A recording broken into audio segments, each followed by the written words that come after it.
Hello दोस्तों, आपके अपने यूट्यूब चैनल यूपीएससी नेट में स्वागत है। आज मैं बात करने वाला हूं 19 जून। आज हमारी जो 19 जून की द हिंदू न्यूज एनालिसिस की बात करेंगे। जिस टॉपिक पर बात करनी है उस टॉपिक की अगर हम थोड़ा सा यहाँ पर ओवरव्यू देख लें, जो कि आपको थोड़ा सा सहूलियत हो जाएगी। तो पेंटानल जो वेटलैंड आर्द्र भूमि की हम बात करेंगे, ये कहाँ से संबंधित है? आप सभी को पता है, ये साउथ अमेरिका से संबंधित है। नेक्स्ट हमारी करंट अफेयर्स होगी ई माइग्रेट पोर्टल। अब ये आरबीआई के द्वारा लॉन्च किया गया है या फिर एसबीआई ने इसको लॉन्च किया है, और ये महत्वपूर्ण इसमें क्या है इसको हम समझ लेंगे। रेल दुर्घटना में कवच सुरक्षा प्रणाली की सार्थकता क्या है? आपको पता होगा, रेल सुरक्षा प्रणाली में कवच का उपयोग किया जाता है या उपयोग किया जा रहा है। तो इसका क्या महत्व है, क्योंकि आप देख रहे हो ट्रेन से परमानेंट दुर्घटनाएं हो रही हैं। अब जो दुर्घटनाएं हो रही हैं उनमें कमी आ नहीं रही है, तो क्या इसका कारण है, इसको भी हम समझ लेंगे। नेक्स्ट और छोटी सी करंट अफेयर होगी तरंग शक्ति 2024 का किसके साथ हो रहा है भारत में, या कहां पर कर रहा है, इसके बारे में समझ लेंगे।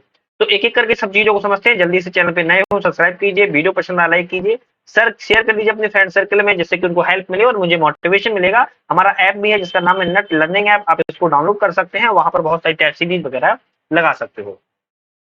पेंटानल वेटलैंड की बात करेंगे, आर्द्रभूमि जिसको आप देख रहे हो, यहाँ पर आग लग गई है और सभी पक्षी क्या हो गए हैं इसके बारे में समझेंगे। तो पेंटानल वेटलैंड कहां पर है? साउथ अमेरिका में है, ध्यान रखिएगा।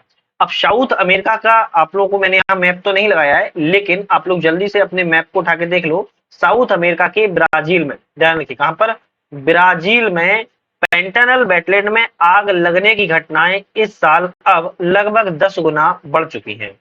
तो आग की घटनाएं जो लगती हैं, लेकिन वहां पर अभी वर्तमान में 10 गुना बढ़ गई हैं। जो 2020 के बाद सबसे अधिक आग लगने की घटनाएं सामने आई हैं यहाँ पर। तो चर्चा का विषय बना हुआ है ये कि पेंटानल वेटलैंड में आग लगी और इस आग के कारण बहुत सारे जीव जंतु और आर्द्रभूमि को नुकसान तो हुआ ही हुआ है, लेकिन जो आगे की घटनाएं हैं वो 10 गुना बढ़ गई हैं। वेटलैंड के बारे में समझते हैं, जो आर्द्रभूमि है उसके बारे में हम यहाँ पर देख लेते हैं कि आर्द्रभूमि में क्या प्रमुख हो सकते हैं। तो दुनिया की सबसे बड़ी उष्णकटिबंधीय वेटलैंड है ये। कौन सी? पेंटानल जो वेटलैंड है, दुनिया की सबसे बड़ी वेटलैंड है, उष्णकटिबंधीय, ध्यान रखिएगा। स्थान की बात करें तो ऊपरी पराग्वे नदी बेसिन में स्थित है। पेंटानल बोलिविया और पराग्वे के साथ, ब्राजील के साथ यह सीमा को फैला हुआ है या साझा करती है। तो पेंटानल जो आर्द्रभूमि है, ध्यान रखिए, पेंटानल आर्द्रभूमि है, पराग्वे नदी बेसिन में तो है ही है, तो यह बोलिविया के साथ साथ पराग्वे और ब्राजील के साथ, ये तीनों के साथ सीमा को साझा भी करती है। इसका पेंटानल का अगर लगभग 80% हिस्सा कहां पड़ता है, तो ब्राजील में पड़ता है। तो एक मुख्य तौर पर यह कहा जाता है पेंटानल जो है ब्राजील में है, लेकिन 3 देशों में इसका स्थान है, बोलिविया, पराग्वे और ब्राजील में, ध्यान रखिएगा। लेकिन 80% जो हिस्सा है वह ब्राजील में स्थित है। यहाँ पर नदियों, नालों और मौसमी बाढ़ और घने कम वन वाले सवाना जो हैं, पोषित घास के मैदानों का 1,85,000 वर्ग किलोमीटर, जिसको हम 71,000 वर्ग मील भी कह सकते हैं, मौजेक पाए जाते हैं। यहाँ पर क्या पाए जाते हैं? मौजेक यहाँ पर पाए जाते हैं, ध्यान रखिएगा। और यहाँ पे एक बहुत अच्छी बात है, यहाँ पे लिखा होगा, हाँ, दुनिया के सबसे ज्यादा जो मगरमच्छ की संख्या है ना, यही पाई जाती है, लगभग 10 मिलियन कैमन, ध्यान रखिएगा, 10 मिलियन कैमन यहाँ पाए जाते हैं। दुनिया के सबसे ज्यादा, सबसे बड़ी संख्या मगरमच्छों की है तो पेंटानल आर्द्रभूमि में ही पाई जाती है, लगभग 10 मिलियन के बराबर। खैर, एंडीज पर्वत के बढ़ने के कारण बने संरचनात्मक बेसिन में यह विकसित हुआ है। एक संरचनात्मक क्यों है? क्योंकि इसका विस्तार बोलिविया, पैराग्वे और ब्राजील में स्थित है। जलवायु उष्णकटिबंधीय पाई जाती है, गीली एवं शुष्क भी यहाँ पर देखने को मिलती है। यह ग्रह पर सबसे अधिक जैविक रूप से समृद्ध वातावरणों में से एक है, जिसमें 4,700, ध्यान रखिएगा, 4,700 से अधिक पौधे और पशु प्रजाति यहाँ पर पाए जाते हैं। लगभग देखोगे तो 4700 जो पशु और प्रजातियां हैं, गणना हुई है कि यहाँ पर पाई जाती है, जो कि इस ग्रह पे सबसे अधिक पाई जाने वाली जगह में से एक है। जीव जंतु की बात करें तो मगरमच्छ तो मैं आपको बता ही चुका हूं कि सबसे अधिक संख्या दुनिया में कहां पर है, यहीं पर है। जानवरों में जगुआर, जगुआर कार की बात नहीं कर रहे हैं, जगुआर जानवर की बात कर रहे हैं। विशाल उदबिलाव, विशाल आर्मिडलो, दलदली हिरण, पंपास हिरन, जलकुंभी मैकॉक, ग्रह पर सबसे बड़ा तोता जो कि कहा जाता है जलकुंभी मैकॉक को, यहीं पर पाया जाता है, ध्यान रखिएगा। तो ये जो जीव हैं, जंतु हैं, ये एग्जाम में डायरेक्टली, कभी कभी डायरेक्टली पूछ भी जाते हैं कि यहाँ पर सबसे अधिक संख्या किसकी है, तो आप बता भी सकते हो। तो ध्यान रखिएगा, पेंटानल आर्द्रभूमि में आग की घटनाएं लगातार बढ़ रही हैं और ये इंपोर्टेंट है। अंतिम बात है इसमें कि वर्ष 2000 2004 में संयुक्त राष्ट्र शैक्षिक वैज्ञानिक और सांस्कृतिक संगठन, जिसको हम यूनेस्को कहते हैं, क्या कहते हैं, यूनेस्को ने पेंटानल के एक छोटे हिस्से को विश्व धरोहर स्थल के रूप में घोषित भी किया हुआ है। तो एक कैसा स्थल है, यूनेस्को में विश्व धरोहर स्थल है, इसीलिए ये महत्वपूर्ण भी है और एग्जाम में आ सकता है। पेंटानल का लगभग 95% हिस्सा निजी स्वामित्व में, ध्यान रखिएगा 100% में अगर हम बात करें 95% हिस्सा इसका प्राइवेट स्वामित्व में जाता है, ध्यान रखिएगा। अधिकांश हिस्सा मवेशियों के चरने के लिए उपयोग में किया जाता है। जो मवेशी होते हैं, मवेशियों को चरने के लिए अधिकांश में इसका उपयोग किया जाता है। तो ये भी अच्छी बात है कि निजी स्वामित्व में है, और ऐसा आपको देखने को तो कई जगह मिलेगा, कई देशों में मिलेगा, लेकिन 100% में से 95% निजी स्वामित्व में होना, यहीं पे ऐसा देखने को मिलता है। तो 2000 में इसको विश्व धरोहर शामिल कर लिया गया था, ध्यान रखिएगा। नेक्स्ट हम करंट अफेयर्स की बात करते हैं। रेल दुर्घटना में कवच सुरक्षा प्रणाली की सार्थकता। कवच सुरक्षा प्रणाली ऐसी क्या है रेलवे में जो इतना चर्चा का रहती है, कभी भी कोई घटना घटित होती है तो कवच बार बार ये चर्चा में आ जाती है। तो समझते हैं इसका मकसद क्या है। तो अभी हाल ही में जो आपको पता होगा ट्रेन पलटी है, टक्कर लगी है, उस ट्रेन का नाम है कंचनजंगा एक्सप्रेस। कौन सी नाम है, कंचनजंगा एक्सप्रेस में टक्कर रोधी प्रणाली कवच नहीं होने के कारण एक मालगाड़ी से टकरा गई। कंचन एक्सप्रेस में कवच प्रणाली नहीं लगी थी, जिसके कारण एक ट्रेन जो कंचनजंगा एक्सप्रेस थी, ध्यान रखिएगा कंचनजंगा एक्सप्रेस थी, वह किससे टकरा गई, एक मालगाड़ी से टकरा गई। मालगाड़ी आ रही थी और उससे यह टकरा गई। अब क्यों टकराई, क्योंकि यहाँ पर कवच नहीं लगा था, जिसके परिणाम स्वरूप क्या हुआ, कम से कम 9 लोगों की एक तो मौत हो गई और 46 से अधिक लोग यहाँ पर गंभीर रूप से घायल देखने को मिले। तो कवच रेलवे में सबसे ज्यादा इंपोर्टेंट आज के समय में बन चुका। इससे प्री में तो आता ही आता है, प्लस मेंस में क्वेश्चन डायरेक्टली इसके बारे में लिखने को आता है। तो यहाँ से मेंस का भी आप लोग अच्छा खासा कंटेंट दे सकते हो। कवच सुरक्षा प्रणाली के बारे में समझे उससे पहले आपको पता होगा हमारा ऐप है नट लर्निंग ऐप, जहां से आप लोग टेस्ट सीरीज लगा सकते हो, मॉक टेस्ट लगा सकते हो, ध्यान रखिएगा, और किसी भी एग्जाम्स के लगा सकते हो। ऑल एग्जाम्स के यहाँ पर कंप्लीट डले हुए हैं, आप एक बार जाके हिंदी और इंग्लिश दोनों माध्यमों में है, देख लीजिएगा, ठीक है, वेरी इंपोर्टेंट है, देख लीजिएगा। अगर किसी एग्जाम की आप तैयारी कर रहे हो और नहीं भी डला है, आप मुझे कमेंट कर देना, या फिर हमारा व्हाट्सअप नंबर वहां पर है, आप उस पर मैसेज कर देना, वो भी इसकी व्यवस्था कर दी जाएगी सिर्फ और सिर्फ 3 दिन के अंदर, ध्यान रखिएगा। कवच सुरक्षा प्रणाली के बारे में हम बात कर रहे थे। कवच कैसा है, एक स्वचालित ट्रेन सुरक्षा प्रणाली है, ध्यान रखिएगा, एक स्वचालित ऑटोमेटिक ट्रेन सुरक्षा प्रणाली है, जो कि ट्रेन के चालक के द्वारा ब्रेक लगाने में विफल होने पर स्वचालित ऑटोमेटिक रूप से ब्रेक लगाकर ट्रेन को गति को नियंत्रित कर देता है। कहा जा रहा है कि मान लो ये ट्रेन है, इस ट्रेन में ड्राइवर साहब अगर ब्रेक लगाना भूल गए मान लो, तो ऑटोमेटिकली अगर सामने इसको कोई चीज ऐसी दिखेगी जो डिटेक्ट कर सकती है, तो ऑटोमेटिक ही, ध्यान रखिएगा, ऑटोमेटिक ही यह ब्रेक लगा देगी और गति को जो है बहुत हद तक धीमा कर देती है और गाड़ी रुक जाती है। इसे भारतीय उद्योग के साथ साथ साझेदारी में अनुसंधान डिजाइन किया गया है। मानक संगठन RDSO जिसको कहते हैं, और स्वदेशी रूप से इसको विकसित किया गया है। तो विदेशी टेक्नोलॉजी का इसमें उपयोग नहीं किया गया है, स्वदेशी टेक्नोलॉजी का इसमें उपयोग किया गया। भारतीय रेलवे ने इस प्रणाली को वर्ष 2012 में काम करना शुरू किया था, वर्तमान में यह कई सारी ट्रेनों में लग भी चुका है, काम कर भी रहा। विशेषताओं की बात करते हैं। खतरे में जो सिग्नल पॉशिंग है उसको यह रोक लेता है। ड्राइविंग जो मशीन इंटरफेस है, लोको पायलट ऑपरेशन है, इंडिकेशन पैनल है, इसमें सिग्नल को प्रदर्शन यह करता है। मतलब कि अगर कोई ट्रेन मान लो सामने से आ भी रही है इसकी, तो यह ड्राइवर को भी क्या करता है, इंडिकेट करता रहता है, लोको पायलट को इंडिकेट करता रहता है। साथ में एक यहाँ पे जो भी स्टेशन नियरेस्ट होता है वहां पर भी स्टेशन पर यह एक पॉपअप तरीके से भेजता रहता है। हाई स्पीड से ट्रेन चलाने से रोकने के लिए स्वचालित ब्रेक इससे लगते हैं, और ये इंपोर्टेंट है। आपको पता होगा जो हाई स्पीड की ट्रेन होती है इनमें ब्रेक लगाना एक तरीके से ड्राइवर के लिए खतरा ही साबित होता है, कभी कभी ट्रेन पलट भी जाती है, लेकिन ये इस तरीके से कवच प्रणाली ब्रेक लगाती है कि इससे पलटने के भी बहुत ही कम चांस बनते हैं। तो ये कवच प्रणाली जो है वो बहुत ही ज्यादा इसकी उपयोगिता सामने आती है। दो ट्रेनों को आपस में टकराने से बचाने में यह बहुत ज्यादा महत्वपूर्ण है। तो कंचनजंगा जो एक्सप्रेस पलटी है और यहाँ पर जो कवच प्रणाली नहीं लगी थी, तो इसको देखा गया अगर ये लगी होती तो ये शायद ट्रेन ना टकराती, ध्यान रखिएगा। लेवल क्रॉसिंग गेट के पास पहुंचते समय स्वचालित रूप से सीटी बजाना इसका कार्य है। आपातकालीन स्थिति के दौरान SOS संदेश जारी भी करती है, ध्यान रखिएगा, जो आप कहते हो ना इमरजेंसी वाला, तो यह संदेश भी जारी कर देती है। आपातकालीन स्थिति में जो भी नियरेस्ट निकटस्थ इसके वो होता है क्या, रेलवे स्टेशन होता है, उस निकटस्थ रेलवे स्टेशन पर यह संदेश को भेज देती है ऑटोमेटिकली। नेटवर्क मॉनिटर सिस्टम के माध्यम से ट्रेनों की आवाजाही के लिए केंद्रीकृत लाइव मॉनिटरिंग भी है भेजती है। तो मैंने आपसे वही कहा कि सेंट्रलाइज है, मतलब कि एक सेंटर पर यह एक पूरे डेटा को रिकॉर्ड करती है और वहां पर लाइव भेजती रहती है, लाइव मॉनिटरिंग होती है सिर्फ। तो ड्राइवर के हाथ में बहुत ही कम चीजें होती हैं, ऑटोमेटिक चीजों को वह स्टेशन पर आने वाले या फिर जो सेंटर में इसका डेटाबेस बनाया हुआ उस डेटाबेस पर ये हर चीज को भेजती रहती है। ठीक है, तो ये बहुत ज्यादा इंपॉर्टेंट है कवच। रेल दुर्घटना में कवच की सार्थकता के बारे में बात करेंगे, जहां से क्वेश्चन हमारे बनने हैं। भारतीय रेलवे के अनुसार कवच के पास सेफ्टी इंटीग्रेटेड लेवल 4 मतलब कि SIL 4 प्रमाणन है। ध्यान रखिएगा, कवच के पास क्या है, 4 प्रमाणन है, एक सेफ्टी का इंटीग्रेटेड लेवल होता है, उसका प्रमाणन है, जो इसे 10,000 वर्षों में एक बार होने वाले कम त्रुटि की संभावना को देता है। मतलब कि 10,000 वर्षों में भी एक बार ऐसी घटना हो सकती है जो त्रुटि हो, वैसा ऐसा इसमें नहीं बताया गया।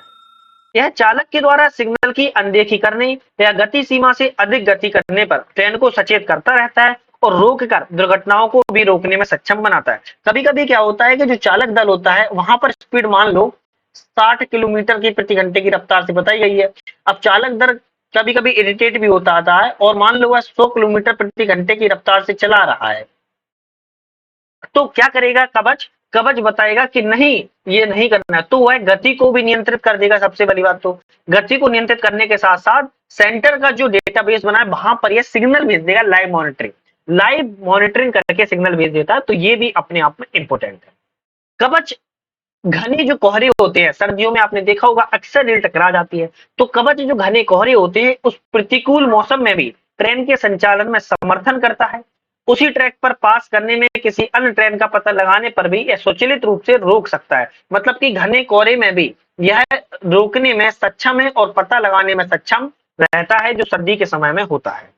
इस प्रणाली में किस चीज का प्रयोग किया जाता है, रेडियो फ्रिक्वेंसी आइडेंटिफिकेशन डिवाइस, जिसको हम RFID कहते हैं। ध्यान रखिएगा, इसी बेस पर आपने देखा होगा हमारा टोल प्लाजा पे जो टोल टैक्स कटता है, टोल कटता है ना, RFID के माध्यम से कहता है, जिसका फुल फॉर्म है रेडियो फ्रिक्वेंसी आइडेंटिफिकेशन डिवाइस। ध्यान रखिएगा, इस जो कि रेलवे ट्रैक, रेलवे सिग्नल और प्रत्येक स्टेशन पर 1 किलोमीटर की दूर इंस्टॉल किया जाता है। तो यह हर जगह पर इंस्टॉल किया जाता है RFID को, जिसके माध्यम से यह चीजों को एक दूसरे पर पहुंचाता है, इसी तरीके सिग्नल को आगे को बढ़ाता रहता है। तो आने वाले स्टेशन को, पीछे छूट गए स्टेशन को, साथ में जो रेलवे ट्रैक है इस बारे में सारा डेटा को इसमें ट्रांसफर करता रहता है। इस तरीके से कवच का कार्य सामने आता है। वर्तमान में भारतीय रेलवे के मात्र 1 से 2% क्षेत्र में ही इस प्रणाली को अभी तक लागू किया गया है। ध्यान रखिएगा, केवल 1 से 2% ही। रेल मंत्रालय के अनुसार कवच को अब तक 1500 किलोमीटर के मार्ग पर स्थापित किया जा चुका है और इसे 3000 किलोमीटर मार्गों पर स्थापित किया जाएगा। इसे वर्ष यहाँ पर 2025 है, ध्यान रखिएगा 2025 है, 2025 तक 3000 किलोमीटर के मार्गों पर भी स्थापित किया जाएगा। तो कवच वेरी इंपॉर्टेंट है, यहाँ पर एग्जाम से आपसे चाहे पीटी से क्वेश्चन आए या मेंस से क्वेश्चन आए, अब आप बखूबी इसमें बता सकते हो, सक्षम हो गए। ध्यान रखिएगा। नेक्स्ट करंट अफेयर्स की बात करते हैं, ई माइग्रेट पोर्टल क्या है। अब ई माइग्रेट के बारे में जानना क्यों जरूरी है, क्योंकि मिनिस्ट्री ऑफ एक्सटर्नल अफेयर्स इसमें इंपॉर्टेंट है। तो सरल सुरक्षित प्रवासन क्या है, सरल भी है और सुरक्षित भी है। ध्यान रखिएगा, सरल भी होता है और सुरक्षित भी होता है। और क्या होता है, प्रवासन, मतलब कि प्रवास इसमें करते हैं। तो अब कहीं ना कहीं ई माइग्रेट इसमें सामने आ रहा है, पोर्टल। विदेश मंत्रालय और SBI ने मिलकर ई माइग्रेट पोर्टल के उपयोगकर्ताओं को अपने भुगतान गेटवे SBI ई पे, ध्यान रखिएगा, विदेश मंत्रालय ने यहाँ पर कार्य किया है, लेकिन इसके साथ SBI ने भी कार्य किया। SBI ने क्या दिया है, अपना पेमेंट के लिए गेटवे दिया है। क्या दिया है, पेमेंट के लिए गेटवे दिया है। कैसा गेटवे दिया है, तो इसका नाम है SBI ई पे। ये गेटवे दिया हुआ है SBI ने। दोनों ने मिलकर जो ई माइग्रेट पोर्टल है, इस पर भुगतान के माध्यम से बैंक की एक अतिरिक्त डिजिटल भुगतान सेवा के लिए एक समझौता ज्ञापन पर हस्ताक्षर किए और इसीलिए चर्चा में आ गई है। आगे की बात समझते हैं, ई माइग्रेट पोर्टल के बारे में समझते हैं। इसे कब लॉन्च किया गया था, तो इसे वर्ष 2014 में लॉन्च किया गया था, जब मोदी जी प्रधानमंत्री पहली बार बने थे। यह उन देशों में जाने वाले भारतीय श्रमिकों के लिए उत्प्रवास प्रक्रिया को ऑनलाइन पारदर्शी बनाने में सहायक है, जहां उत्प्रवास जांच की आवश्यकता होती है। ध्यान देखिएगा, ये सभी देशों में लिए है, लेकिन ये नहीं है, ये उन देशों के लिए है जहां के वे भारतीय श्रमिक जाते तो हैं, लेकिन उत्प्रवास की वहां पर जांच की आवश्यकता होती है, वहां पर ऑनलाइन पारदर्शी बनाने के लिए आवश्यक है। उन देशों के नाम भी अभी हम आपको बता देंगे, है ना, उन देशों के नाम भी आपको, ये सब देखो, ये पूरे नाम है, अभी हम आपको बता देंगे। थोड़ा समझ लेते हैं पहले। यह पोर्टल विदेशी नियोक्ताओं, पंजीकृत भारतीय एजेंटों और प्रवासी भारतीय बीमा योजना जारी करने वाली बीमा कंपनियों को जोड़ता है, जिसमें निर्बाध, सुरक्षित और कानूनी प्रवास की सुविधा उपलब्ध कराई जाती है। तो इसमें विदेशी पंजीकृत जो भारतीय एजेंट है, इनको जोड़ा जाता है, साथ में भारतीय बीमा योजना, जिसको हम कह सकते हैं एक नॉर्मल एग्जाम्पल के तौर पर, जैसे एलआईसी को भी जोड़ा जाता है, जिससे बीमा कंपनियां इससे जुड़े और उनके निर्बाध सुरक्षित कानून को भी सुरक्षा प्रदान करें। इस पोर्टल में विदेश में रोजगार के लिए जाने वाले ईसीएनआर उत्प्रवास जांच आवश्यक नहीं की श्रेणी में पासपोर्ट रखने वाले प्रवासियों की स्वैच्छिक पंजीकरण के लिए एक तंत्र के रूप में भी कार्य करता है। यह ईसीआर श्रेणी के श्रमिकों के पासपोर्ट विवरण को मान्य करने के लिए विदेश मंत्रालय की पासपोर्ट सेवा परियोजना के साथ एकीकृत इंटीग्रेटेड है। याद रखिएगा, और यह एकीकरण नकली पासपोर्ट मामलों का पता लगाने और पंजीकरण चरण में डेटा प्रविष्टियों त्रुटियों की जांच करने में भी मदद करता है। ऐसा कहा जा रहा है जो पंजीकरण पासपोर्ट सेवा होती है, उस पासपोर्ट सेवा में बहुत सारे प्रवासी जाते हैं, आपको पता होगा, नकली पासपोर्ट पर या आते हैं नकली पासपोर्ट पर, तो उसका पता लगा लेती है, इस तरीके के माध्यम से त्रुटियों की भी जांच कर ली जाती है। विदेश मंत्रालय विदेशी रोजगार प्रवासियों के संरक्षक जनरल प्रभाग उत्प्रवास मंजूरी आवश्यक ईसीआर श्रेणी के पासपोर्ट वाले भारतीय श्रमिकों के उत्प्रवास की देखरेख के लिए जिम्मेदार है।